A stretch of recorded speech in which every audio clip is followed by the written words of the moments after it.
Baik, puji Tuhan. Ya. Recording in progress. Ya. Tema kita hari ini, bentar ya, saya lagi siapkan rekamannya.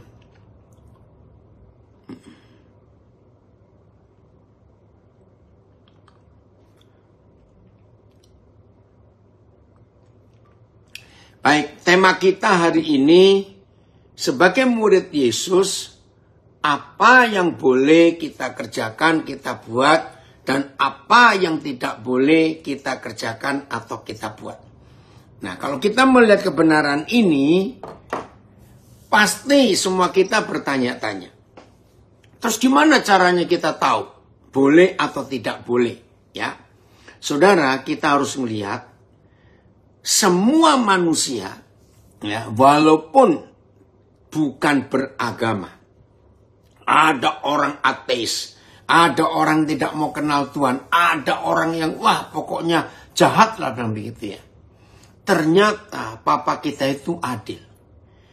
Di dalam hidup setiap manusia, entah agama apa yang tidak beragama, dari suku apa, bangsa apa, sebetulnya di dalam hati setiap manusia itu sudah diberikan hukum yang mereka atau kita harus tahu sendiri.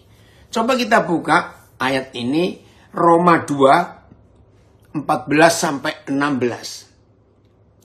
Roma pasal 2 ayat 14 sampai 16. Kalau kita melihat firman ini, sebetulnya nggak perlu, ya, maaf saya berkata, kalau kita melihat firman ini, sebetulnya nggak perlu ada agama di dunia ini. Pasti saudara kaget saya berkata. Ya, ada banyak teori agama. Katanya saya juga tidak tahu kebenarannya. Itu artinya supaya tidak, agama supaya teratur. Jadi agama seperti asusila. Ya, supaya orang itu jangan sampai tidak bersusila. Nah, agama itu dibuat oleh manusia sesuai dengan aturan-aturan yang mereka buat. Nah, padahal di dalam hidup setiap manusia sudah ada hukum Tuhan itu. Kita lihat, apabila bangsa-bangsa lain yang tidak memiliki hukum Taurat oleh dorongan diri sendiri melakukan apa yang dituntut hukum Taurat. Mungkin bagi saudara yang masih belum mengerti, oke, saya mau ganti hukum Taurat itu bukan kata Taurat.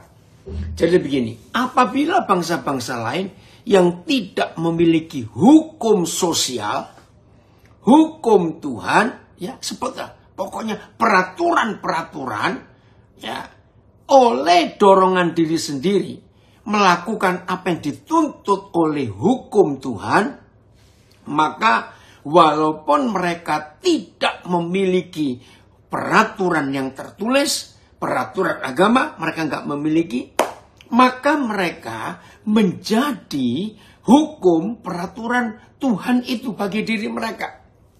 Coba TSI-nya yang ayat 14 ya.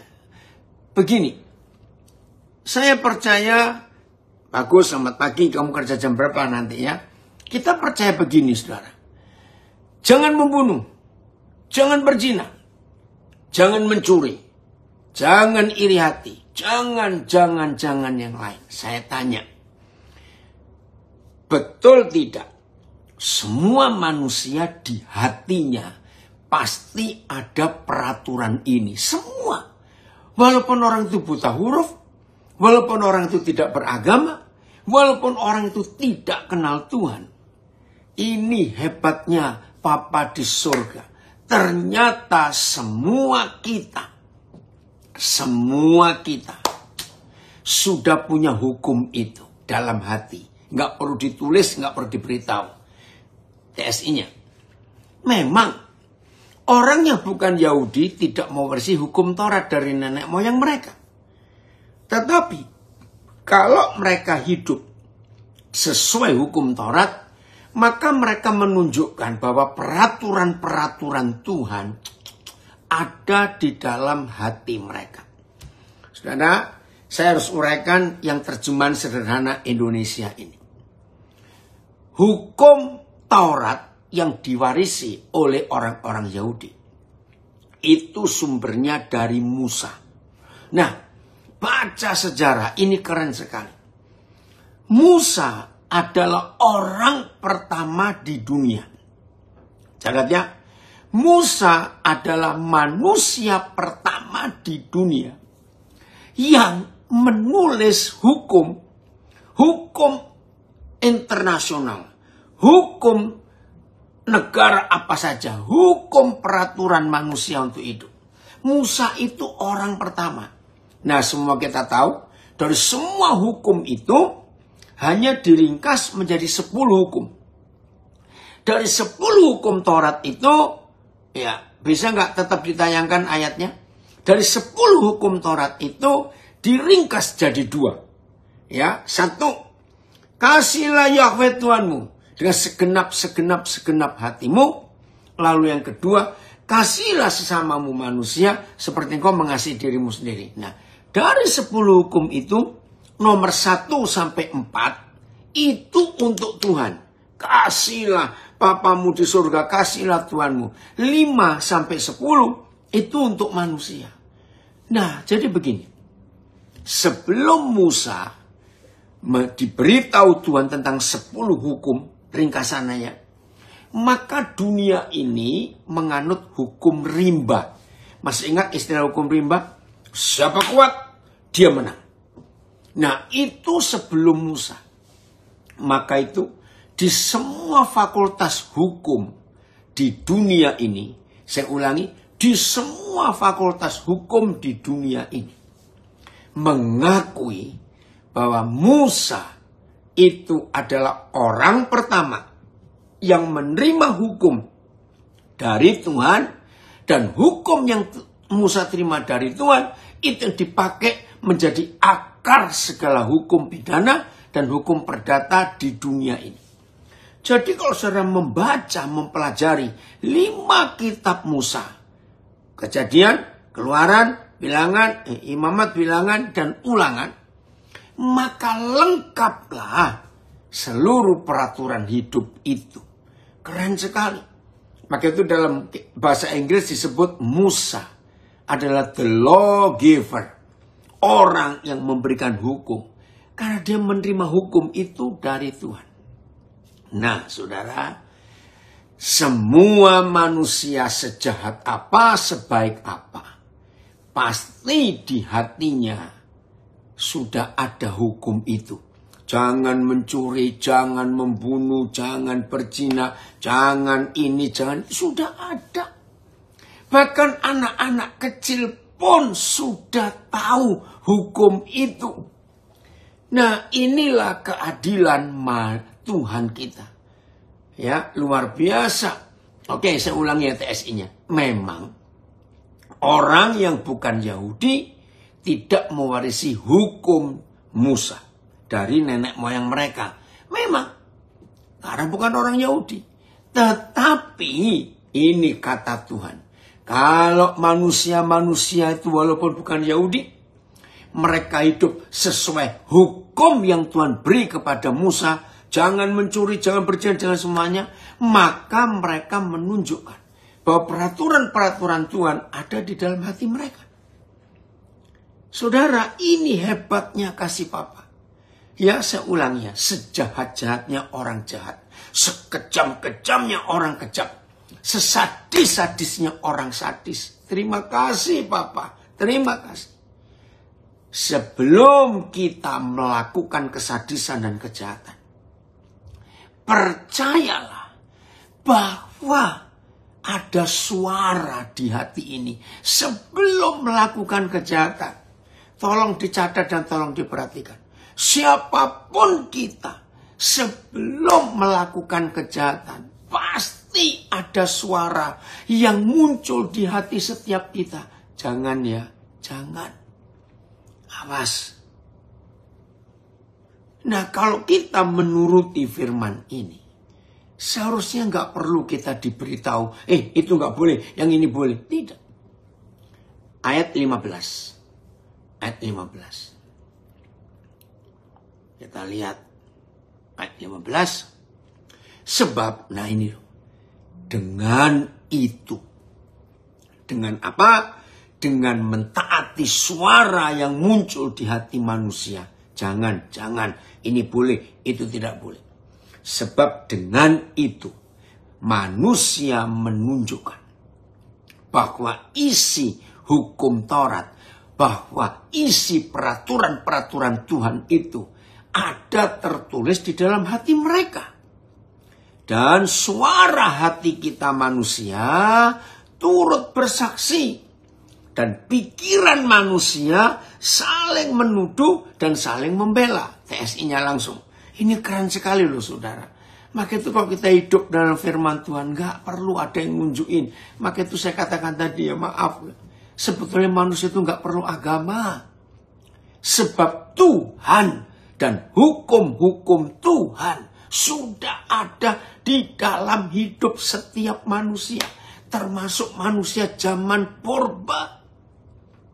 Manusia zaman berapa ribu tahun yang lalu. Gak perlu agama. Sebab sudah ada peraturan Tuhan itu. TSI-nya. Mereka membuktikan bahwa cara hidup. Keren. Manusia itu membuktikan bahwa cara hidup yang ditetapkan Tuhan bagi manusia sudah ada di dalam hati mereka. Mulai jelas ya? Jadi setuju kalau saya katakan sebetulnya manusia itu nggak perlu agama. Sebab cara hidup yang ditetapkan Tuhan itu sudah ada dalam hati kita semua. Dan setiap saat, setuju ya? Yang dari Martapura. Dan setiap saat hati nurani manusia ini membantu untuk membedakan mana yang benar dan mana yang salah. Terima kasih Bapak. Terima kasih. Inilah keadilan Bapak kita di surga. Saudara, serius saya berkata, sebetulnya kita itu gak perlu agama. Betul. Komen. Jadi sejak lahir, hukum Tuhan itu sudah ada di dalam hati manusia. Betul. Keren ya firman Tuhan ini. Maka itu agama justru malah merusak dunia. Agama itu malah merusak hubungan sesama manusia. Saya ini berteriak loh kepada Tuhan supaya cepat diakhiri. Maaf ya saudara. Sebutkan 5 negara saja. Nggak usah banyak-banyak. Sebutkan 5 negara saja. Yang sampai hari ini hancur. Pasti itu negara beragama. Justru banyak negara yang tidak beragama. Mereka hidup jauh lebih tertib. Saudara, Swedia, ya, Swiss, New Zealand, Selandia Baru. Itu negara-negara yang tidak beragama. Tapi semua bangsa di dunia mengakui bahwa di Selandia Baru, di Swiss, di Swedia, ternyata itu negara yang paling aman, negara yang paling damai, negara yang paling hebat. Saudara bayangkan, kami pernah ke New Zealand. Ya, pertama kali dengan istri saya kami ke New Zealand itu tahun 98. Kaget saudara. Ternyata masih ada sampai sekarang. Ini berapa teman saya ke New Zealand mereka cerita. Sampai sekarang di Selandia Baru itu yang bukan negara agama loh ya. Hampir nggak ada pencuri. Begini. Jadi di daerah-daerah turis ya, di daerah-daerah kota-kota kecil perjalanan ke desa-desa, saudara kan nggak percaya kalau melihat fakta ini. Ya tidak semua tentunya ya. Tapi cukup banyak toko-toko daerah turis loh ini yang gak dijaga. Jadi waktu itu istri saya ingin cari souvenir ya. Wih, lihat toko ini cukup meriah ya, souvenirnya banyak. Halo, Halo? Anybody there? Ya, halo, ada orang nggak? Nggak ada orang, saudara. Lalu saya mendekati kasir, ya, mungkin ada di bawah. Betapa kagetnya kami. Di meja kasir itu ada tulisan, ambil sendiri barangnya dan taruh uangnya di tempat ini. Hah? Kok begini nih? Hebat nggak? Lalu kami ke kota lain, naik mobil. Ya, di jalan itu ada orang jualan. Loh, nggak ada orangnya juga. Ambil sendiri, uangnya taruh di sini. Saudara, ini zaman sekarang ini loh. Heran nggak? Di Swiss juga begitu, walaupun tidak ada penjaganya, tapi hampir nggak ada kerusuhan, nggak ada kriminal yang berarti. Swiss, Jepang contohnya. Jepang itu negara dikenal paling jujur.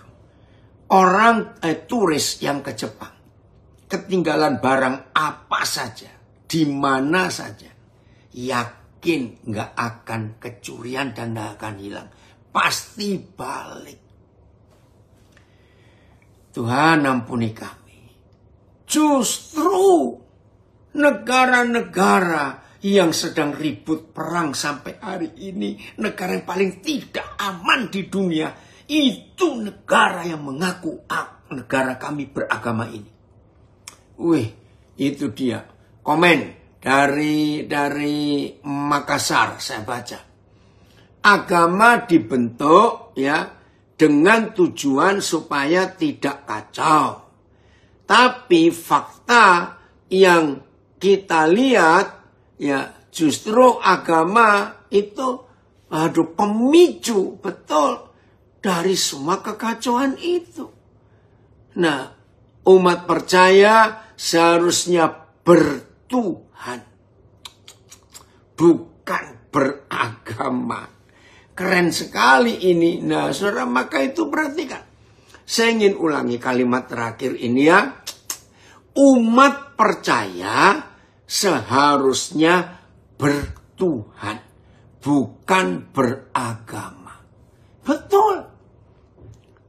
Itulah yang kita lihat fakta. Justru yang mengaku beragama kok jadi makin jahat ya. Berapa kali saya mengajarkan. Mengapa ya kalau ada orang menyebut agama atau orang itu beragama? Maaf, tapi ini fakta. Pasti muncul dua hal. Satu, kemunafikan. Dua, orang beragama hobinya menghakimi orang lain. Waduh, ngeri sekali. Maka itu hari ini kita harus berubah, saudara. Jadi menurut Roma 2, 14-16 ini, ternyata sesungguhnya manusia itu nggak perlu agama, sebab di dalam hati setiap manusia sudah tertulis hukum-hukum Tuhan itu. Oh, ada lagi komen. Itulah sebabnya Tuhan Yesus tidak membawa agama ke dalam kehidupan Kristen, tapi kasih. Oh, dari Cirebon. Baik. Keren sekali ini. Ya. Woi, dari Nabire. Agamanya tidak masalah. Karena tidak aktif dan produktif. Tapi oknumnya yang punya mindset dan modus salah. Ya itulah karena otak agama itu mindsetnya. Ngeri sekali bukan? Maka itu hari ini kita harus lihat. Coba FAYH-nya atau VMD-nya. Ayat yang ke-15 ini. Kita mau lihat berapa terjemahan. Karena TS-nya tadi bagus juga itu ya. Maaf, saya minum dulu. Mana dia?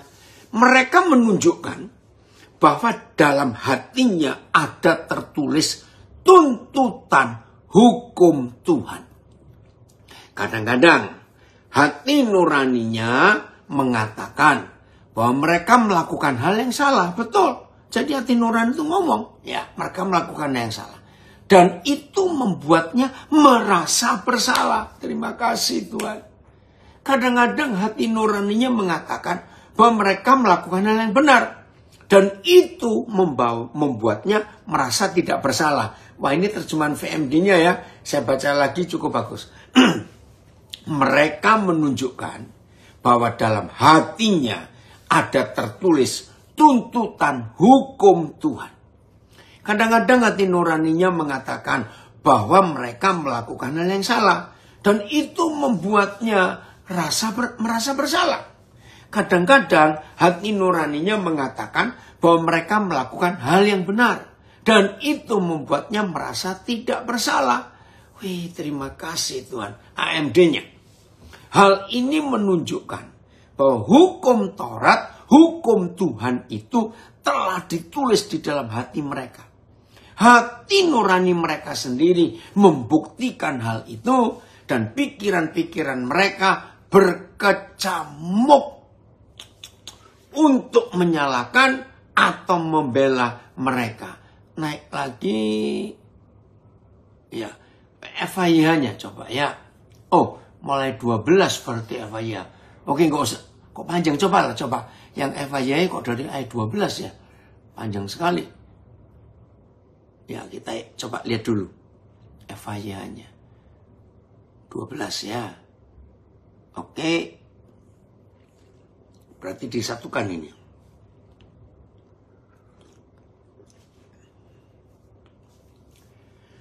Ia akan menghukum dosa dimanapun dosa itu didapati. Ia akan menghukum orang kafir bila mana mereka berdosa.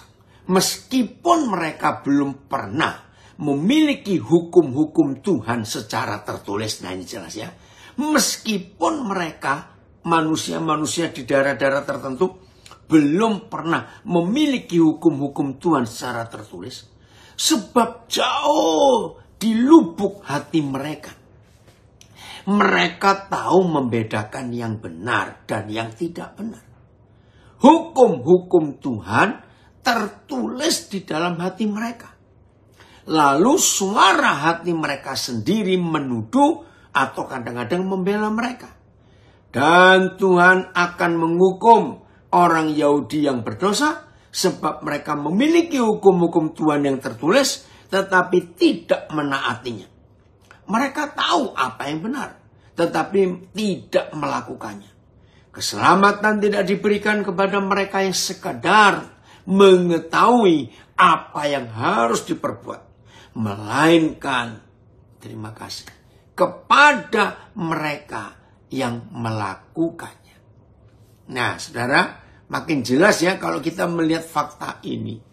Maka itu sebetulnya nggak perlu ada agama di dunia ini. Karena ternyata negara-negara yang tidak beragama jauh lebih bertuhan daripada negara-negara mengaku agama. Perang terus, penumpahan darah, pembunuhan, pengeboman, dan segalanya.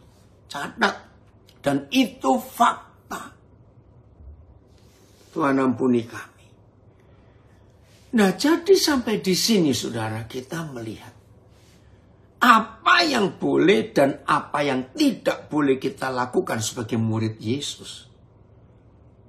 Itu semua kita sudah tahu. Nggak usah diberitahu. Tadi dari Tulungagung Ngunut nulis. Berarti sejak masih bayi, masih kecil. Tahu betul. Pokoknya semua manusia. Maka itu saya memperhatikan. Anak kecil. Ya, anak-anak biasanya di bawah 10 tahun. Kalau berbohong, terus ngomong ke mamanya, "Ma, enggak kok, Ma." Tidak. Saudara sadar enggak? Wajah mereka, mimik wajah mereka justru menunjukkan mereka itu bohong. Saya enggak bisa bayangkan ya, saya enggak bisa. Tapi saudara ngerti bukan? Oh, hebat sekali. Anak-anak kecil itu. Kalau mereka berbohong pada mamanya, justru mereka wajahnya ini memberitahu, "Ma, aku bohong, Ma." Itu hebat ya. Maka itu saudara, ayo mulai hari ini kita itu menjadi anak kecil. Karena Tuhan Yesus berkata, belajarlah kepada anak-anak.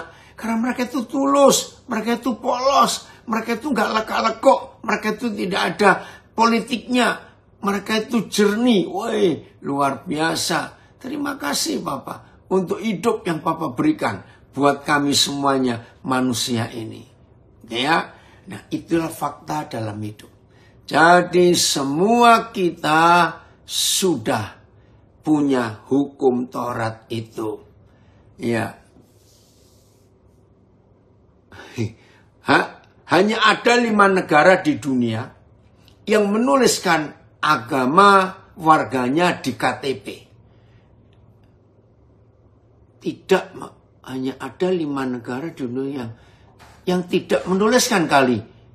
Ya. Afid coba. Yang tidak menuliskan kali, Fit. Ya. Karena Malaysia itu di KTP-nya nggak ada agama. Ya. Coba. Malaysia, Arab Saudi, Pakistan, mana? Coba, Fit. Mesir dan Indonesia tentunya. Oke. Rasanya enggak. Ya. Coba dicek lagi, Fit. Maaf ya, maaf. Papa minta maaf. Oke. Nah, kalau kita lihat fakta ini, saudara, maka kita harus belajar loh. Betul, dari Makassar tadi komen. Lebih baik mengaku bertuhan, tapi takut Tuhan, daripada mengaku beragama, tapi maaf kelakuan kita ampun. Nah, sadar ya sekarang ya. Terima kasih Bapak untuk ini. Kita buka 1 Korintus 6 ayat 12. 1 Korintus 6 ayat 12. Kita melihat fakta ini sekarang. Ya, 1 Korintus 6 ayat 13. Nyata jika anak kecil berbuat salah, maka dia akan menangis. Ini menunjukkan bahwa dia sudah tahu itu salah atau benar. Betul. Iya loh. Semua anak kecil kalau melakukan kesalahan, langsung nangis, saudara. Terima kasih, Filipus, untuk diingatkan itu betul. Kalau kita melakukan kesalahan, aduh, politik kita keluar, saudara. Yang ini, yang itu. Oh, ayat 12, bukan ayat 13. 1 Korintus 6, ayat 12. Terima kasih untuk itu. Segala sesuatu halal bagiku, tetapi bukan semuanya berguna. Ya. Segala sesuatu halal bagiku, tetapi aku tidak membiarkan diriku diperhamba oleh suatu apapun. Oh, Malaysia bagi warga muslim harus ditulis di ID. Tapi non-muslim, oh itu maksudnya. Makasih nak. Ya. Nah, saudara lihat, semuanya halal, semuanya boleh. Tapi kita harus milih. Yang boleh itu membuat kita makin terbelenggu atau tidak. Nah, kalau yang boleh itu memperhamba kita, memperbudak kita, menjerat kita, lebih baik jangan dilakukan. Itu maksudnya ayat. Semua hal diperbolehkan bagiku, tetapi tidak semuanya berguna. Memang semua hal diperbolehkan bagiku, tetapi aku tidak mau diperhamba oleh apapun. Jelas bukan? Terus BIS. Ya. Ada yang berkata bahwa setiap orang boleh melakukan segala sesuatu, tetapi bagi saya tidak semuanya berguna. Jadi, meskipun saya boleh melakukan apa saja, tetapi saya tidak mau membiarkan diri saya dikuasai oleh apapun. Wah, ini luar biasa. Ya, saya mau baca dulu tulisan dari Amerika. Bernard, luar biasa. Oh, sebentar ya. Wah, tulisanmu ini hebat sekali. A lesson from Luke, ya, dari Lukas 10 ayat 27. If you fall, oke, nanti kita baca bahasa Indonesia aja ya. Ya, nanti dulu lebaran ini siapkan nanti Lukas 10 ayat 27 TSI-nya. Nah, apabila ada yang berkata, hei, kita pengikut Kristus diperbolehkan berbuat apa saja, saya akan menjawab. Paulus jawab, ada benarnya. Tetapi ingat bahwa tidak semua hal berguna. Jangan biarkan apapun Wih kerennya. Jangan biarkan apapun menjadi alat iblis untuk menguasai diri kita. Nah, inilah kedewasaan. Saya ulangi ya. TSI 1 Korintus 6 ayat 12. Nah, apabila ada yang berkata, kita pengikut Kristus diperbolehkan berbuat apa saja, saya akan menjawab, ada benarnya. Tetapi ingat bahwa tidak semua hal berguna. Jangan biarkan apapun menjadi alat iblis untuk menguasai diri kita. Nah, saudara, 1 Korintus 6 ayat 12. Ini jembatan. Ya, ini jembatan dari Kupang Baru Adil antara perjanjian lama dan perjanjian baru. Saya percaya semua kita membaca perjanjian lama, ngeri lu saudara, ngeri. Bunuh, jangan, tidak boleh. Wih, Tuhan tegas. Tapi mengapa ketika masuk perjanjian baru ada perubahan? Sepertinya Tuhan berubah, tidak. Nah, ayat 12 1 Korintus 6 ini jembatannya. Ternyata saudara, kalau kita sudah dianggap dewasa oleh Tuhan, maka kita sudah bisa memilih sendiri. Masa anak yang sudah umur 16 tahun masih diberitahu, masih dituntun seperti anak yang umur 5 tahun. Awas jangan pegang itu, api itu. Aduh, jangan pegang itu, strom itu. Jangan pegang itu, tajam, itu pisau. Ngerti nggak? Nah, di perjanjian lama, Tuhan itu menganggap Israel dan kita itu masih bayi. Masih anak kecil. Perlu ada yang nuntun, ada yang memberitahu. Tapi setelah kita dewasa, maka berubah. Itu jembatannya antara perjanjian lama dan perjanjian baru, yaitu 1 Korintus 6 ayat 12. Oke, sekarang kita lihat Lukas 10 ayat 27. Makasih Bernard. Wah, tadi Koden lihat kamu pas mulai ini masih komen di grup Kopia. Nah, ternyata sekarang gabung, puji Tuhan. Lukas 10 ayat 27. Terima kasih Tuhan. Ya. Jawab orang itu, kasihlah Yahweh Tuhanmu dengan segenap hatimu, dan dengan segenap jiwamu, dan dengan segenap kekuatanmu, dan dengan segenap akal budimu, dan kasihlah sesamamu manusia seperti dirimu sendiri. Betul, jadi inilah hukum yang Tuhan tunjukkan kepada kita. Ya, ayo kita lakukan bahwa kasih Tuhan itu tidak membelenggu, kasih Tuhan tidak mengikat. Justru kasih itu membebaskan kita untuk menjadi manusia. Wah, yang merdeka. Nah, tadi awal Pak Filipus berkata, ya memang itu banyak orang yang berkata ya, apalagi orang-orang muda. Nggak enak menjadi murid Yesus. Semuanya nggak boleh. Ini nggak boleh, ini nggak boleh, itu nggak boleh. Saya beritahu hari ini ya, supaya saudara sadar betul-betul. Coba renungkan. Mana yang merdeka? Mana menjadi orang bebas? Dan mana yang terbelenggu? Contoh. Semua dosa itu mengikat. Semua dosa itu membelenggu. Buktinya. Orang kata kecanduan, ya, itu artinya addicted, artinya hidup tanpa barang itu, orang itu nggak bisa hidup. Semua dosa itu menjerat, semua dosa itu mengikat, semua dosa itu membunuh pada akhirnya. Maaf, nggak mungkin ada orang yang sekali coba narkoba, maaf, pasti keterusan. Nggak ada orang yang pertama coba pornografi, nggak keterusan.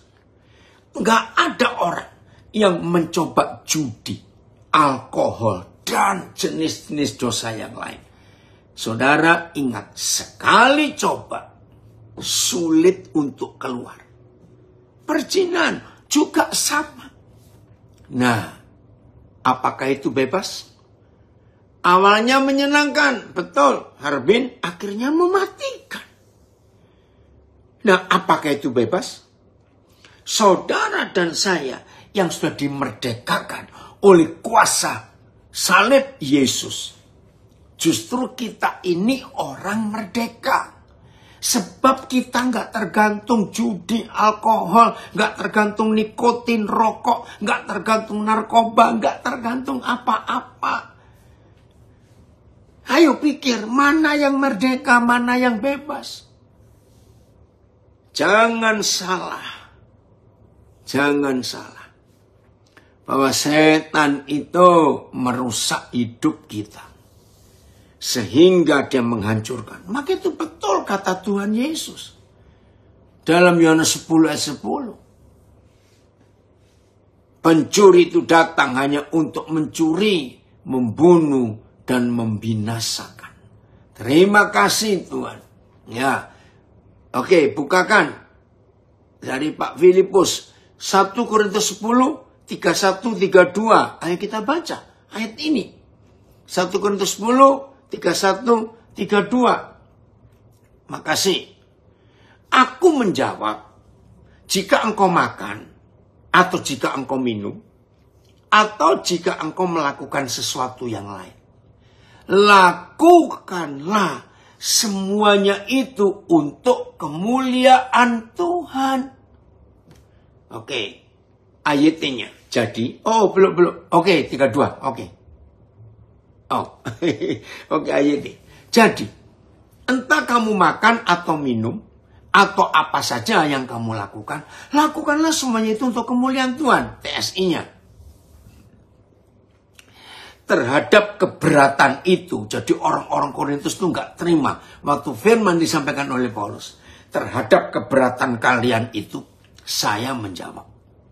Apa saja yang kita lakukan. Baik makan atau minum ataupun hal lain.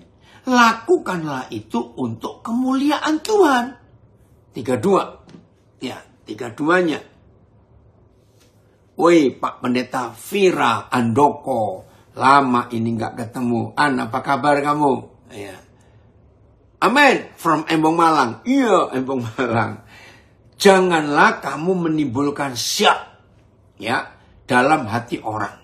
Baik orang Yahudi atau orang Yunani maupun jemaat Tuhan. Ayat ini. Jangan membuat orang tersandung. Baik orang Yahudi, orang Yunani maupun jemaat Tuhan. TSI-nya, BIS-nya bagus, BIS. Hiduplah sedemikian rupa. Sehingga saudara tidak menyebabkan orang lain berbuat dosa.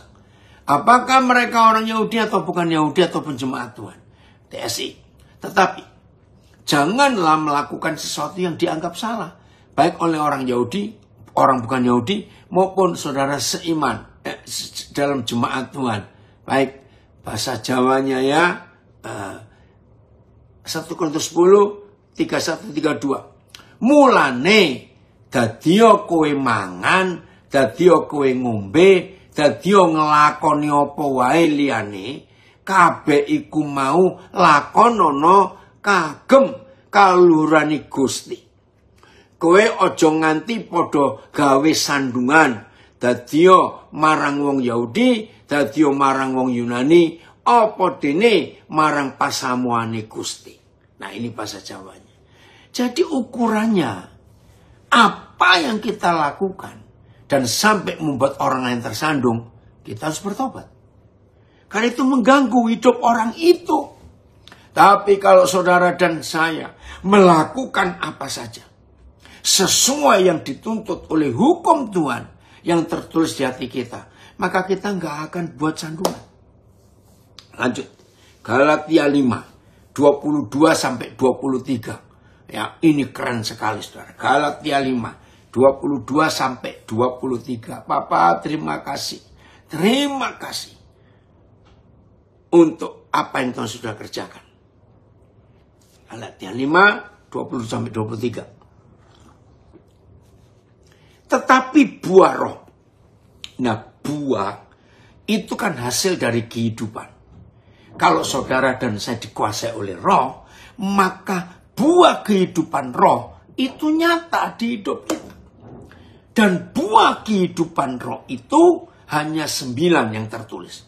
Hukum Taurat 10. Nah ini kalau digabung semua antara 10 hukum Tuhan dan 9 buah roh, ini nyambung.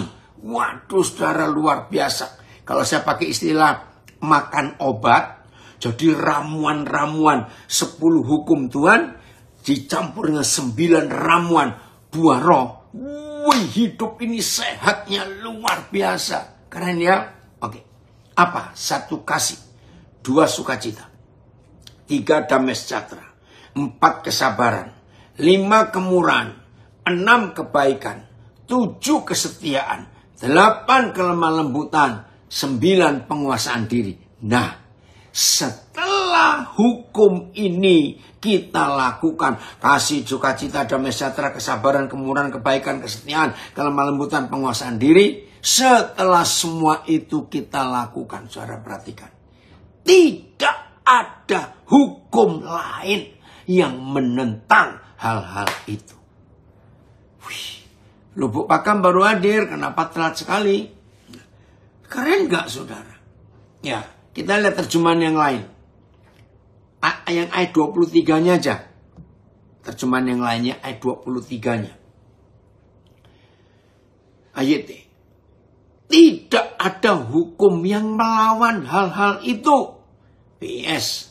Tidak ada hukum agama yang melarang hal-hal seperti itu. Ini keren.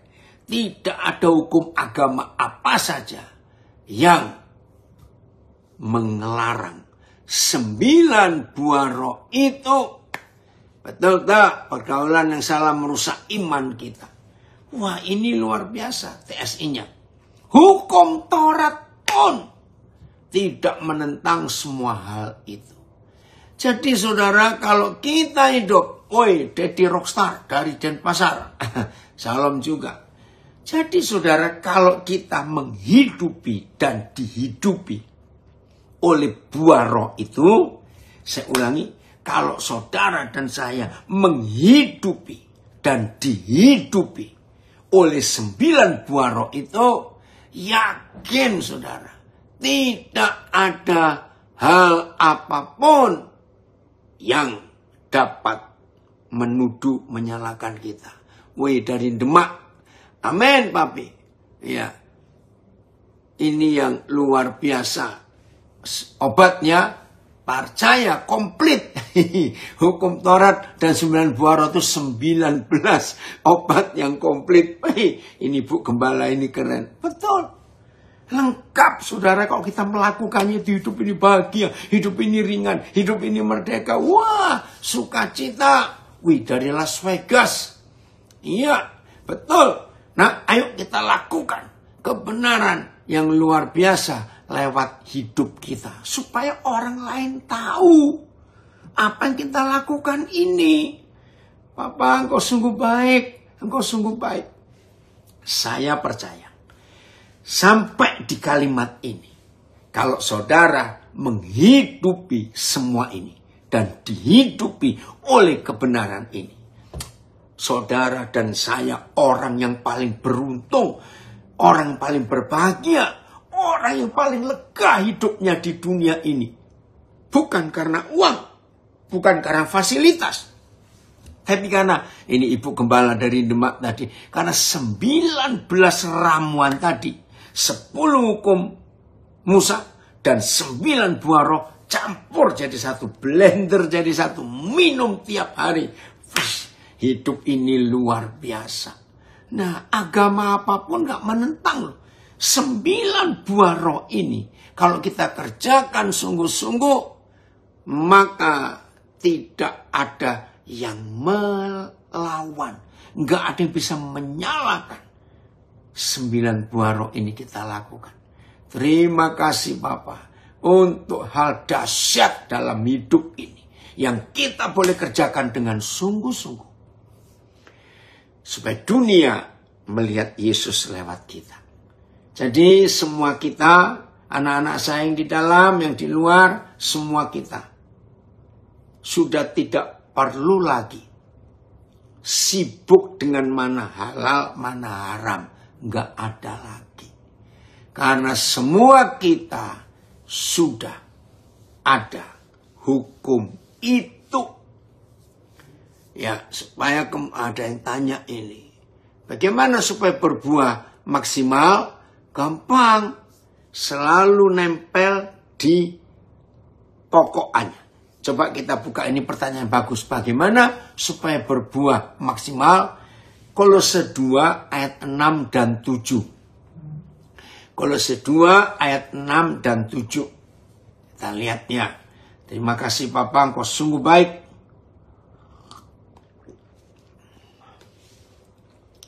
Kamu, yaitu saudara dan saya, telah menerima Kristus Yesus Tuhan kita. Sudah toh? Nah, apa yang kita buat selanjutnya setelah saudara dan saya menerima Kristus Yesus Tuhan kita? Karena itu, hendaklah hidupmu tetap di dalam Dia. Nah, ini supaya saudara dan saya berbuah maksimal 9 buah tadi, hendaklah hidup saudara dan saya nempel di dalam Kristus, pokok anggur yang benar itu. Nempel, saudara. Tidak perlu kemana-mana. Terima kasih.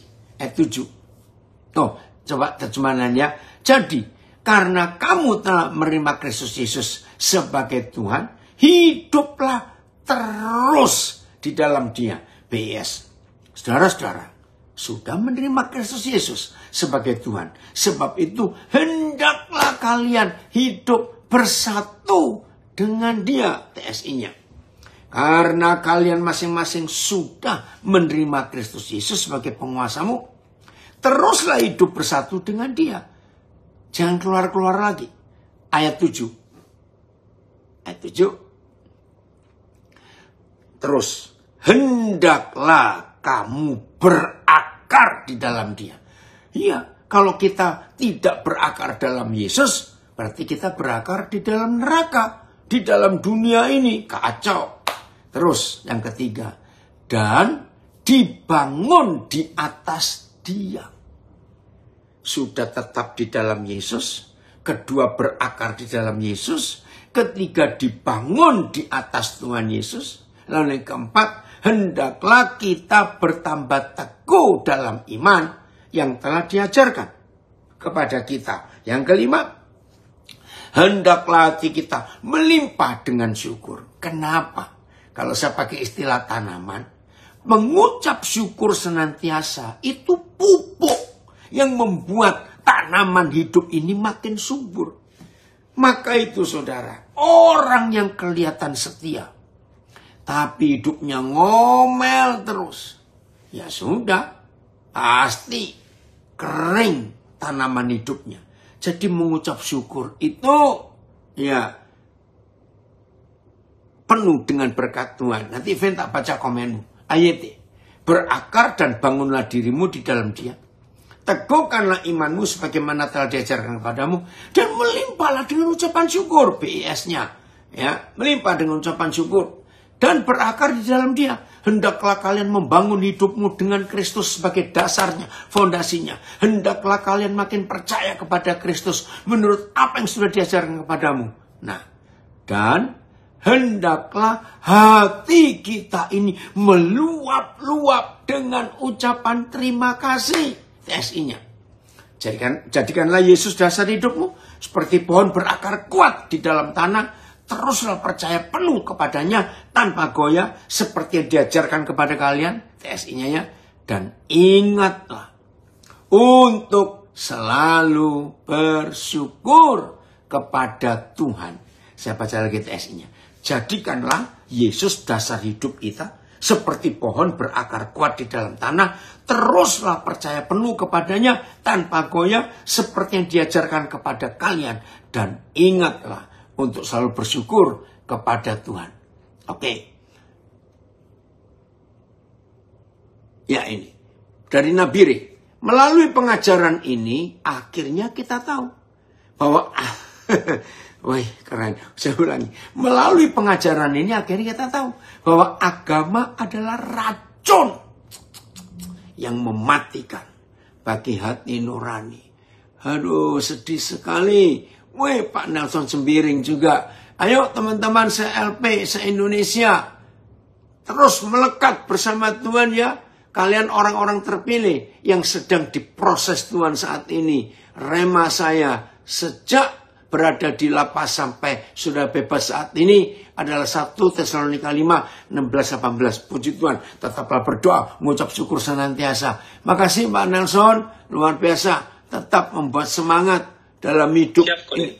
Oh iya, teman-teman, ayo semangat. Semangat semua, itu loh. 10 tahun loh di penjara tanpa salah. Aduh, tapi luar biasa itu.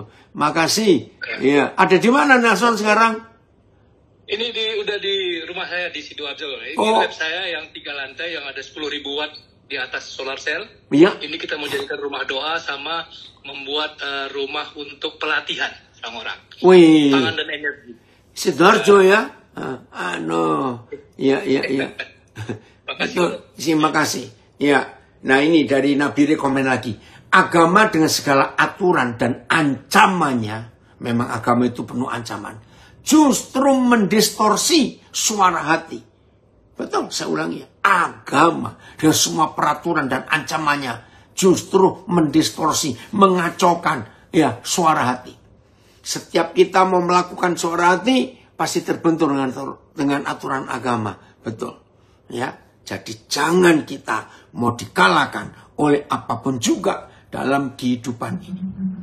Ayo kita mengucap syukur senantiasa. Kenapa? Karena Tuhan yang dia buat selalu yang baik. Tapi setan mengacaukannya. Membuat kita kacau. Membuat kita blunder. Membuat kita ragu-ragu.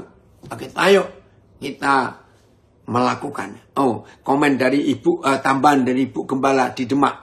Melekat itu artinya menghidupi dan dihidupi oleh firman Tuhan. Tidak sekedar menempel, ya, imitasi, tapi melekat. Makasih Bu Gembala untuk tambahannya. Iya saudara, gunakan 2 kata ini. Biarlah firman ini menghidupi kita. Dan kita dihidupi oleh firman itu. Maka kalau kita bisa menghidupi firman itu, otomatis kita dihidupi oleh firman itu. Nah, kalau sudah menghidupi dan dihidupi, dari ujung kepala, pola pikir kita, cara kita memandang sesuatu, cara kita mendengar sesuatu, cara kita mengucapkan sesuatu, cara kita berperasaan, cara kita mengambil keputusan, dan semua tindakan kita. Kalau kita sudah menghidupi dan dihidupi, maka kita akan luar biasa. Dari Martapura ada komen. Agama sering dijadikan alat untuk menghakimi orang lain. Bukan kadang, selalu. Itu agama. Ya, jadi ini dari Lapas Metro ada terlambat ya. Oke, saya baca lagi komen ini. Ada yang tanya dari Tahunan. Ya, Shalom Papi. Menurut Papi arti dari agama Kristen itu apa? Artinya jelek. Kristen zaman itu sebutan jelek. Maaf ya, saya cuma ambil contoh. Saudara lihat 6 bulan terakhir ini ada istilah-istilah yang kurang baik, yang tadinya baik. Maaf ya, contohnya sekarang kalau kita mendengar kata Habib, mendengar kata Ba'alawi, sudah langsung kesannya itu jelek.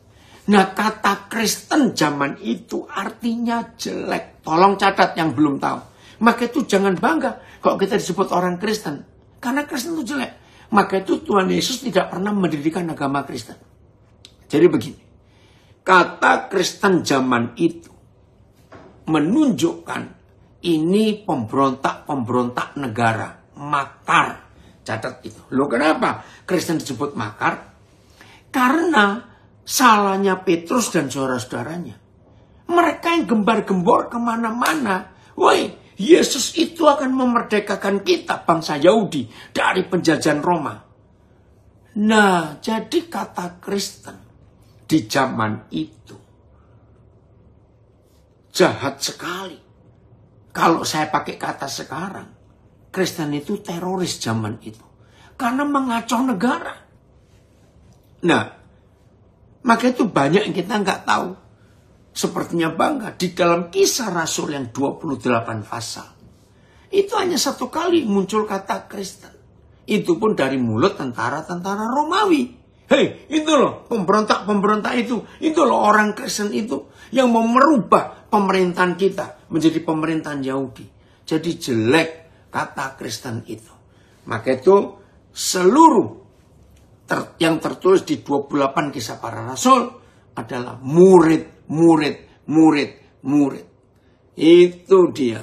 Maka itu mulai hari ini, ayo kita siap disebut murid Yesus. Jangan bangga disebut orang Kristen.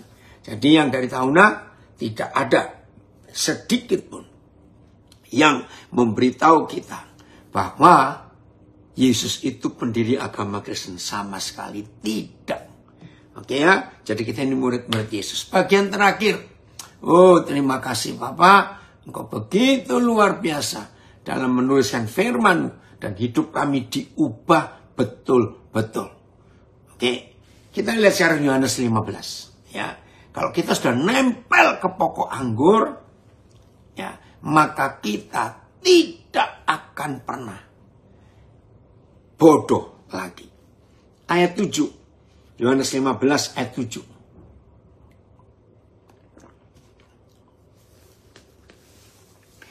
Haleluya. Ingat tadi Ibu Gembala dari Demak sudah nulis melekat itu sama dengan menghidupi dan dihidupi oleh firman Tuhan. Tidak sekedar nempel, imitasi, ya, tapi melekat. Oke. Jikalau saudara dan saya tetap tinggal di dalam aku, Tuhan Yesus, dan firman-Ku tinggal di dalam kamu, mintalah apa saja yang kamu kehendaki, dan kamu akan menerimanya. Saudara, banyak orang masih salah ngerti dengan Yohanes 15 ayat 7. Boleh minta apa saja, kita akan menerima. Tunggu dulu. Persyaratannya 2 ini penuhi. Ini yang saya katakan berulang-ulang. Saya ulangi. Inilah arti bahwa kita menghidupi firman dan dihidupi oleh firman. Setelah kita menghidupi firman dan dihidupi oleh firman, mintalah apa saja yang kita kehendaki dan kita akan menerimanya. Kok bisa? Nah, begini. Kalau firman sudah menghidupi kita, berarti seluruh pola pikir kita, berarti semua perasaan kita, berarti semua yang ada di badan hidup kita, roh, jiwa, tubuh kita, itu dikuasai mutlak oleh firman. Kalau saudara dan saya sudah dikuasai mutlak oleh firman, yakin nggak ada yang aneh-aneh kita lakukan dalam hidup. Dan tidak perlu kita diberitahu mana yang halal, mana yang haram. Kalau firman itu menguasai kita, BIS-nya, ayatnya, Filipus, Yohanes 15 ayat 7. Ini dahsyat sekali, saudara. Terima kasih. Oh ya, masih lanjut dari tahun. Nah, berarti orang Kristen pada zaman itu dianggap pemberontak. Betul. Dasarnya, dari mana mereka dianggap pemberontak? Ya karena mereka itu ingin lepas dari pemerintahan pemerintahan Romawi. Itu dasarnya. Masih ingat ketika Pilatus diminta oleh orang-orang itu menuliskan sesuatu nama di kepala salib itu. Disebut inilah Yesus orang Nazaret, Raja orang Yahudi. Nah itu dasarnya ya. Yang tanya dari mana ini, kok nggak ada. Saudara tahu nggak? Di zaman Romawi, semua orang yang dihukum mati dengan salib, ada sekelompok orang yang memberi nama, dan semua nama yang dipasang di kepala salib itu 100% adalah ejekan, bullying, perundungan, nama-nama yang jelek dituliskan di situ. Karena memang itu penjahat. Nah, di salib Yesus ditulis ejekan fatal. Yesus orang Nazaret, raja orang Yahudi. Itu pemberontakan. Jadi yang salah Petrus dengan saudara-saudaranya. Mengapa mereka berteriak-teriak? Kita mau merdeka dari Romawi. Nah, itu kacau. Maka itu setelah Yesus mati kan mereka kecewa. Petrus kecewa. 2 murid kembali ke Emmaus. Karena mereka berpikir, ya mati yang membebaskan kita. Jadi itu jawabannya. Ayat Yohanes 15 ayat 7. Jika kamu tetap tinggal di dalam aku, dan perkataanku, kata Yesus, tinggal di dalam kamu, mintalah apa saja yang kamu inginkan, dan itu akan dikabulkan bagimu. Haleluya. Jangan cuma diambil, dicomot kalimat terakhir, janji minta apa saja. Tunggu dulu. Kalau saudara dan saya tetap tinggal di dalam Yesus, dan firman-Nya di dalam kita, berarti seluruh pola pikir kita, semua keinginan kita, semua hanya Yesus. BIS. Apabila kalian tetap bersatu dengan aku, dan ajaranku tinggal di dalam hatimu, jangan mencuri, jangan membunuh, jangan berzina, jangan iri hati, jangan ini, jangan itu, hormati orang tuamu, semuanya ada, ditambah 9 buah roh tadi. Mintalah kepada Bapa apa saja yang kalian mau, permintaanmu itu akan dipenuhi. Karena orang yang tinggal di dalam Yesus dan orang yang firman Yesus tinggal dalam orang itu, pola pikirnya beda. Oh, dari Pontianak ada komen, agama adalah cara manusia untuk menutupi kesalahan di hadapan Tuhan. Seperti manusia pertama yang membuat cawat. Saat itu saat tahu mereka telanjang. Betul. Makasih Kardoko. TSI. Kalau kamu tetap hidup bersatu dengan aku, dan ajaranku hidup di dalam hatimu, kamu boleh minta apa saja yang kamu perlukan. Maka hal itu akan diberikan kepadamu. Luar biasa. Terima kasih. Wih, hebat. Dari New Jersey, Pak Bernard ngomong lagi. Agama itu adalah institusi ritual dan hukum rohani. Etika itu inisiatif. Inisiatif menjaga keharmonisan dan kehormatan. 3. Moral. Institusi tentang yang benar dan yang tidak benar. Jadi agama, etika, dan moral itu berbeda dan berdiri sendiri dalam fungsi edukasi dan implementasi. Agama bersifat mengatur, etika bersifat menabur, moral bersifat mengukur. Wih, keren sekali tulisan ini. Coba Filipus fotokan dari Instagram lalu share ya, bagus. Lalu, setiap orang beragama, beretika dan bermoral punya persoalan yang sama, yaitu membawa sifat dosa alamiah, sinful nature. Betul. Berpotensi bisa jatuh ke dalam berpotensi bisa jatuh ke lubang kesalahan, kebodohan, kekejaman, ngeri ya, kekhilafan, kemunafikan, dan kejahatan. Hebat. Sebagai institusi, inisiatif, dan intuisi, ketiganya tetap membawa persoalan yang sama, yaitu pedoman yang sama, yaitu firman Tuhan. Filipus tolong ya, terima kasih loh Bernard, ini tulisan bagus sekali. Ya memang Pak Bernard ini orang hebat, saya mesti foto dulu ini. Saya foto dulu ya, tulisan yang bagus sekali supaya bisa tersimpan baik ya. Bentar ya, oke, tunggu.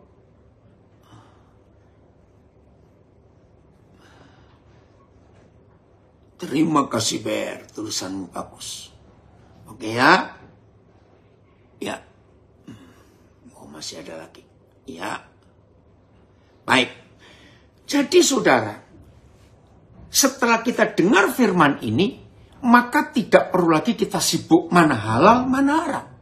Karena begitu firman itu sudah muncul di hidup kita. Dan di kuasa firman itu kita hidupi, ya. Dan kita akan menjadi orang-orang yang luar biasa dalam hidup kita ini. Maka Tuhan dipermuliakan lewat hidup kita. Karena apa? Karena kita sudah hidup dalam kebenaran yang Tuhan tunjukkan kepada kita. Aman kalau begitu. Jelas ya? Terima kasih Tuhan untuk pengajaran yang luar biasa yang Tuhan berikan kepada kita semuanya. Oke? Jadi siap ya? Jadi sudah nggak usah sibuk. Mana halal, mana haram, gak usah sibuk. Semua kita sudah ngerti, karena firman itu sudah ada dalam kehidupan kita. Maka kalau kita melakukan hukum Tuhan yang sudah tertulis di hati kita sejak kita masih kecil, bahkan masih bayi pun sudah ada hukum itu, maka kita gak akan tersesat dalam perjalanan hidup kita. Haleluya. Oke, jadi percaya. Minta apa saja diberikan karena kita tahu firman di dalam kita dan kita di dalam Dia. Tuhan memberkati kita semuanya. Puji Tuhan.